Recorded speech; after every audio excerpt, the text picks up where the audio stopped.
Trump is threatening to use the Insurrection Act over protests in Minneapolis. But before you picture rebel armies, this law has a long, weird, very American history.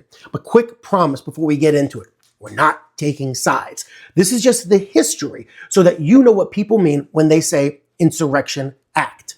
And speaking about understanding what people mean when they say Insurrection Act, it's important to understand what the Insurrection Act actually is. So here's the clean version. The Insurrection Act is kind of like a break glass in case of emergency law that can let a president use military force inside of the United States under certain conditions, usually after issuing a formal warning for people to disperse. And one of the biggest conditions is federal law being blocked. The statute says it's unlawful obstructions that make it impracticable to enforce federal law through the ordinary courts. The president can use forces to enforce those laws. There's also language covering situations where an unlawful group opposes or obstructs execution of federal law or impedes the course of justice under those laws. So it's not triggered by people are mad on the internet. It's more like the government says normal enforcement isn't functioning. And it's not common. One widely cited guide counts 30 major crises where Insurrection Act authority has been invoked since 1807. Also, bonus nuance, just FYI, the military showed up does not always mean the Insurrection Act was invoked. History gets sloppy all the time. We're going to try not to get sloppy in this video. Now, to surprise no one, that Americans and America constitutionally have never been fans of soldiers doing policing. That's the general rule, by the way. But the Insurrection Act is one of the big exceptions, and it comes with at least one speed bump. Before using force under this chapter, the president has to issue a proclamation ordering the insurgents to disperse. Basically, it's a formal last warning on the record. That's why the debate never dies. The tool is powerful. The situations are messy, and people argue over what counts as true unlawful obstruction versus politics as usual in a free country. However, this power isn't new. Even before the 1807 insurrection law, early presidents used predecessor calling forth authorities. Yes, including George Washington and John Adams.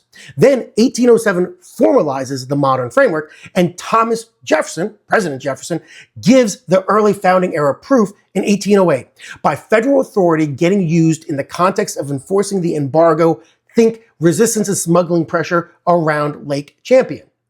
Fast forwarding through other uses of the Insurrection Act, we come to 1882, Arizona Territory. President Chester A. Arthur issued a proclamation warning people to stop obstructing the law and to disperse. It's one of those you didn't learn this in school uses that proves the Insurrection Act isn't just a modern big city thing. We're going to fast forward to another point in time in 1932. Now, the bonus army in 1932 is where the history gets very, very human. During the Great Depression, thousands of World War I veterans, many with families, came to Washington, D.C., demanding early payment of a promised service bonus. The camps were organized. There were rules, sanitation, even internal policing. For long stretches, it was largely peaceful. People were desperate, not trying to overthrow anything. But after Congress rejected early payment, tensions escalated. Police clashed with marchers, 2 veterans died, and then the army moved in.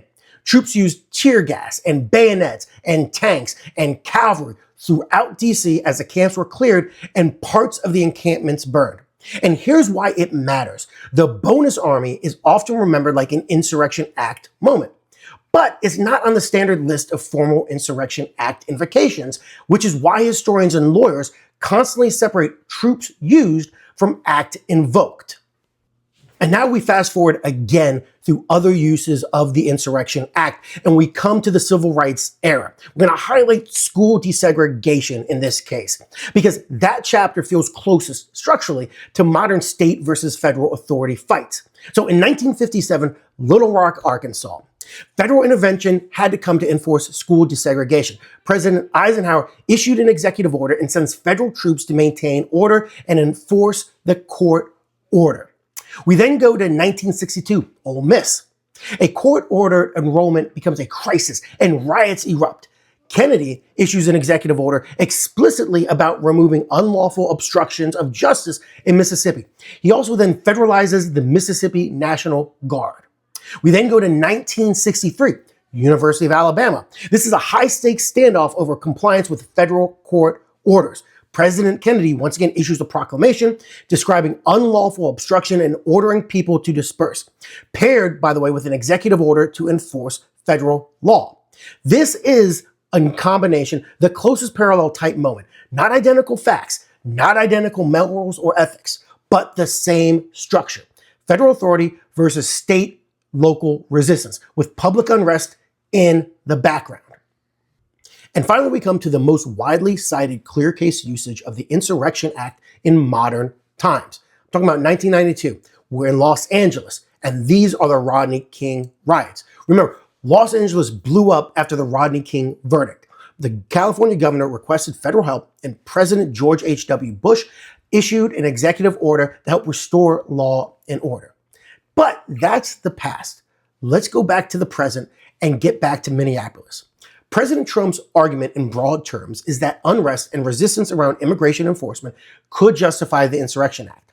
At the same time, there's reporting that the Justice Department has issued subpoenas to Minnesota officials, including Governor Tim Walz and Minneapolis Mayor Jacob Frey, in an investigation into whether or not officials have impeded federal immigration enforcement.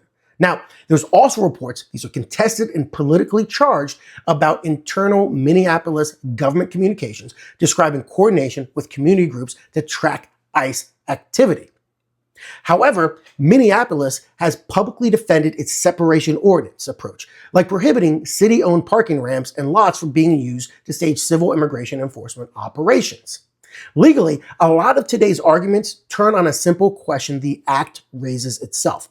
Is federal law being unlawfully obstructed in a way that makes normal enforcement impracticable? Or are we looking at policy conflict and protest that still fits inside ordinary law enforcement and constitutional activities?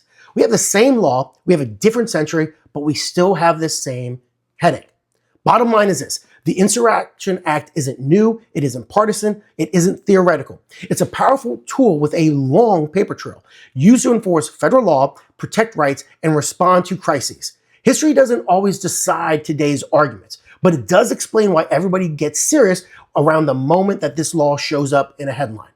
If this helped you understand the Insurrection Act, Minneapolis, and what's going on, please make sure to subscribe, like, share this video. If you have any questions, any thoughts, make sure to put them in the comments. We try to respond to every single comment that comes in.